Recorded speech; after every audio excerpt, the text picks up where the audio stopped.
chapter 33. Pinagsabihan ni Elihu si Job. Ngayon, Job, makinig ka sa sasabihin ko, at ang mga salita ko ay pakinggan mo.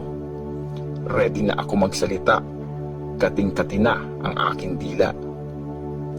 Walang masama sa mga intensyon ko. Ang sasabihin ko lang ay ang totoo. Ang Espiritu ng Diyos ang nag-create sa akin. Hininga ng Diyos na makapangyarihan sa lahat ang nagbibigay buhay sa akin. Ipagtanggol mo ang iyong sarili at sa pagharap sa akin, ikaw ay mag-ready. Iisa lang tayo sa harap ng Diyos natin. Sa putik tayo parehong nanggaling. Kaya di ka dapat matakot sa akin kasi hindi naman kita aapihin. Ito yung narinig kong sinabi mo. Malinis ako at walang kasalanan, pure at hindi gumawa ng kasamaan. Hinahanapan lang ako ng Diyos ng dahilan para parusahan at ituring na isang kalaban. Kinadena niya ang aking mga paa at bawat kilos ko binabantayan niya. Pero sagot ko sa iyo, Job, nagkamali ka sa mga sinabi mo kasi mas powerful ang Diyos kesa sa tao. Bakit sa Diyos ka nagrereklamo na di niya sinasagot ang mga tanong mo? Kahit ang Diyos ay magsalita pa na magsalita, di naman pinapakinggan ng tao ang sinasabi niya. Sa gabi, pag mahimbing na ang tulog ng tao, nagsasalita ang Diyos sa mga panaginip at visions nila. Nireveal niya sa kanila ang gusto niya at natatakot sila kasi winawarningan niya sila. Ginawa niya ito para pigilan ng tao sa paggawa ng masama at para matigil ang kayabangan nila. Nililigtas niya ang tao mula sa hukay kasi ayaw niya itong mamatay. Hinahayaan ng Diyos na magkasakit ang tao. Buong katawan ay nangangatog dahil sa taas ng lagnat. Walang ganang kumain ang taong may sakit. Kahit sa favorite niyang pagkain, hindi siya naaakit. Unti-unti siyang pumapayat. Walang ibang nakikita kundi butot balat. Malapit na siyang mamatay at ilibing sa hukay. Kung meron isa sa 1,000 na angel ang tumulong sa kanya para ipakita kung anong mabuti niyang gawin, at sa awa nito ay kanyang sasabihin, huwag niyong ihulog sa libingan ng taong yan. Dala ko ang pambayad para sa kanyang kalayaan. Gagaling siya at muling sisigla. Lalakas ulit gaya nung kabataan niya. Sasagutin siya ng Diyos pag nag-pray siya. Tapos, sa Diyos mag-worship siya ng sobrang saya. Kasi, itatama ng Diyos ang lahat ng bagay para sa kanya. Sasabihin niya sa maraming tao, nagkasala ako at gumawa ng masama, pero di ako pinarusahan ng Diyos sa aking ginawa. Di niya ako hinayaang mamatay, at ngayon, patuloy akong nabubuhay. Laging ginagawa ng Diyos ang mga bagay na ito, ang iligtas ang tao mula sa hukay at bigyan ng tao ng masayang buhay. Job, makinig ka sa sasabihin ko. Huwag kang magsalita. Unawain mong mabuti ito. Pero makikinig rin ako kung meron kang sasabihin. At kung may point ka, ito ay aking tatanggapin. Kung wala naman, makinig ka na lang. Manahimik ka at ituturo ko sa iyo ang karunungan. Job chapter 34. Nagsalita ulit sa Elihu. Sinabi pa ni Elihu, makinig kayo sa akin, mga matatalino. Pati kayong mga marurunong, makinig din kayo. Kung sa pagkain, sarap na sarap ang dila nyo, ganon din sana sa mga salita ng karunungan ang mga tenga nyo. Kung anong tama, pag-usapan natin. At kung anong mabuti, ating alamin. Kasi, sabi ni Job, inosente ako at hindi fair ang Diyos sa akin. Kahit na wala akong ginagawang masama, ako daw ay nagsisinungaling at binigyan ako ng mga sugat kahit wala akong kasalanan. May nakita na ba kayong gaya ni Job? Kahit konting paggalang sa Diyos, wala siyang pinapakita. Nakikipagkaibigan siya sa masasama at namumuhay kasama nila. Sabi pa niya, wala namang mapapala pag sumunod ako sa kalooban ng Diyos. Kayong mga matatalino, makinig kayo sa akin. Gagawa ba ng masama ang Diyos na makapangyarihan sa lahat? Pinibigyan niya ng reward ang tao ayon sa gawa nila at pinibigay kung anong deserve nila. Ang Diyos ay di gagawa ng masama at ang judgment ng Diyos na makapangyarihan sa lahat ay laging tama. May nagbigay ba ng power sa Diyos para siya ang maghari sa mundo? May nag-appoint pa sa kanya para maging Diyos ng buong mundo? Kung gustong bawiin ng Diyos ang hininga ng tao, sila ay mamamatay at sa lupa ang kanilang diretsyo. Kung matalino ka, makinig ka. Makakapaghari ba ang Diyos kung di siya makatarungan? Mahahatulan mo ba ang matuwid at mapangyarihang Diyos? Ang mga hari ay pinaparusahan niya kung sila ay mga walang kwenta at masama. Hindi kumakampi ang Diyos sa mga leader o sa mayaman laban sa mahirap kasi lahat sila ay create niya. Anytime, pwedeng dumating ang kamatayan. Maski hating gabi pa, buhay ay pwedeng wakasan. Bigla na lang mamamatay kahit pa ang mga nasa kapangyarihan. Nakikita ng Diyos ang bawat gawain ng tao at alam din niya kung saan papunta ito. Walang madilim na lugar ang mapagtataguan ng taong makasalanan. Di na kailangan ng Diyos na mag-set ng panahon para humarap ang tao sa judgment niya. Di na niya kailangan mag-imbestiga para pabagsakin ang mga leaders at palitan ng iba. Tunay nga, alam niya ang kanilang mga gawain. Sa gabi, sila ay ibabagsak at wawasakin. Pinarusahan niya ang masama sa lugar na lahat ay makakakita. Kasi hindi na sila faithful sa kanya. Pati ang mga utos niya ay sinuway nila.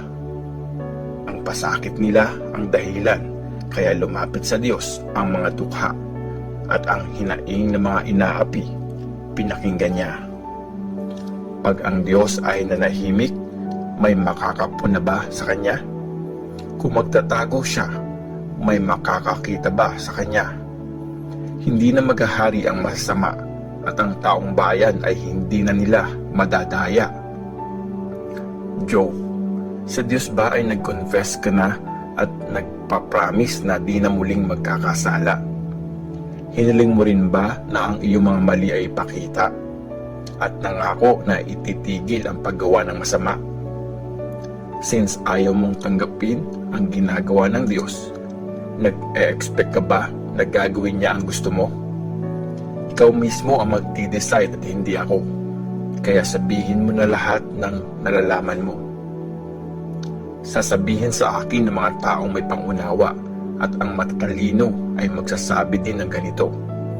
Nagsasalita si Job ng walang kaalam-alam at wala ring sense ang mga sinasabi niya. Unawain niyong mabuti ang sinasabi ni Job. Mga sagot niya'y gaya ng mga taong masama. Dinadagdagan pa niya ng pagre-rebelde ang kanyang mga kasalanan. Nilalait ang Diyos sa ating harapan.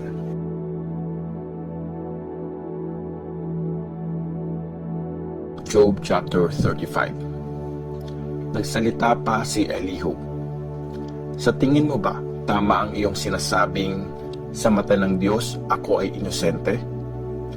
Tinatanong mo pa, anong mapapala ako at anong silbi kung hindi ako nagkasala? Sasagutin kita, pati mga kasama mo. Tingnan mo ang langit, masdan mo ang mga ulap na matataas pa sa iyo. Pag nagkasala ka, ang Diyos ay di apektado. Kahit magkasala ka pa na magkasala, hindi siya mapipinsala. Kahit matuwid ka pa, wala kang natulong sa kanya. Wala kang nabigay sa kanya kahit gawin mo pa ang tama. Pag nagkakasala ka, kapwa mo ang nagdurusa. Sa paggawa mo ng mabuti, natutulungan mo sila. Dumaraing ang mga tao pag sobra na ang pang-aapi sa kanila. At sa sino mang malakas, saklolo ang hinihingi nila. Pero hindi sila lumalapit sa Diyos, ang Creator nila, na nagbibigay pag-asa sa time ng paghihirap nila. Kahit gawin pang marunong ng Diyos ang tao ng higit pa sa mga hayop at ibon, di pa rin sila lalapit sa Kanya para humingi ng tulong. Humingi sila ng tulong pero hindi sumagot ang Diyos kasi mayayabang sila at masamang tao. Siguradong hindi sasagutin ng Diyos ang walang kwentang pagdaing. Kahit pa ang Diyos na mapangyarihan sa lahat, di sila papansinin. Lalo na sa iyo na nagsasabing hindi mo siya nakikita at naghihintay ka tungkol sa kasong inilapit sa Kanya. Dagdag pa dito, sabi mo, ang galit niya'y di nagpaparusa at ang mga kasalanan ay baliwala sa Kanya. Wala nang kwenta ang mga sinasabi mo, Job. Klarong-klaro na wala ka talagang alam. Job chapter 36. Ang huling message ni Elihu. Sinabi pa ni Elihu, pakinggan mo muna ako saglit. Meron pa akong i-explain. Ayon sa Diyos, itong aking sasabihin. Gagamitin ko ang aking malawak na kaalaman para patunayan na ang Creator ko ay makatarungan. Lahat ng sasabihin ko ay puro katotohanan kasi ang taong nasa harap mo'y talagang may karunungan. Powerful ang Diyos at walang tinatakwil. Walang bagay na hindi niya naiintindihan. Di niya pinapatagal ang buhay ng masasama, pero binibigyan niya ng katarungan ang mga mahihirap. Iniingatan ng Diyos ang mga matuwid. Ginagawa niya silang parang hari at pinaparangalan niya lagi. Kung nakagapos sila ng mga kadena at nagdudusa sa kanilang mga ginawa, pinapakita sa kanila ng Diyos ang kanilang kasalanan at ang kanilang kasamaan at kayabangan. Binubuksan niya ang mga pandinig nila para makinig sa warning niya at inuutusan silang tumalikod sa paggawa ng masama. Kung makikinig sila at magsuserve sa Diyos, mabubuhay sila ng sagana at maayos. Pero pag hindi sila nakinig, mamamatay sila dahil sa kawalan ng kaalaman. Galit na galit ang damdamin ng mga sumusuway sa Diyos. Kahit parusahan pa sila ay di hihingi ng tulong. Namamatay sila sa kanilang kabataan. Nagtatapos ang buhay nila sa sobrang kahihiyan.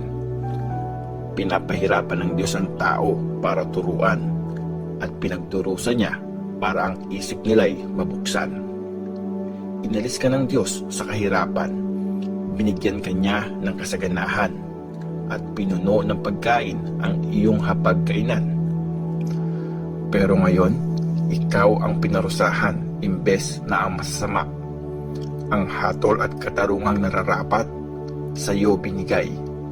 Huwag mong hayaan na suhulan ka ng sinuman. Mag-ingat ka para hindi mailigaw ng kayamanan. Walang magagawa ang pag-iyak mo at di makakatulong ang lakas mo. Ang mabilis na pagdating ng gabi, huwag mong hilingin. Yan ang time na ang mga bansa ay wawasakin. Mag-ingat ka, ang masama ay huwag mong gagawin. Kaya ka nga pinahirapan para hindi mo ito piliin. Powerful ang Diyos, wala siyang kapantay. Sa pagiging guro, wala siyang kasing husay. May makakapagturo ba ng gagawin niya?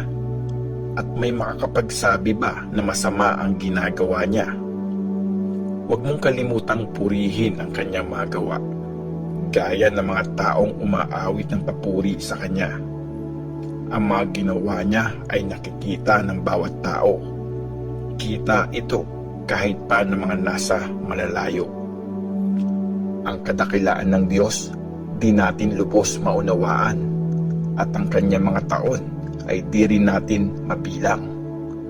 Tinataas ng Diyos ang tubig na mula sa lupa at ginagawa niyang malinis na ulan. Mula sa mga ulap, binubuhos niya ang ulan at saganang pumapatak sa sangkatauhan. May nakakaalam ba sa mga galaw ng ulap at kung paano kumukulog sa tahanan ng Diyos? Ang kidlat sa paligid niya ay kanyang kinakalat at nananatiling madilim ang kailaliman ng dagat. Ganito siya humatol sa kanyang bayan. Masaganang pagkain, di sila pinagkakaitan. Ang kidlat ay kanyang hinahawakan at inuutusan sa gusto niyang matamaan. Sinasabi ng kulog na may darating na malakas na ulan. Pati mga baka, ito ay alam.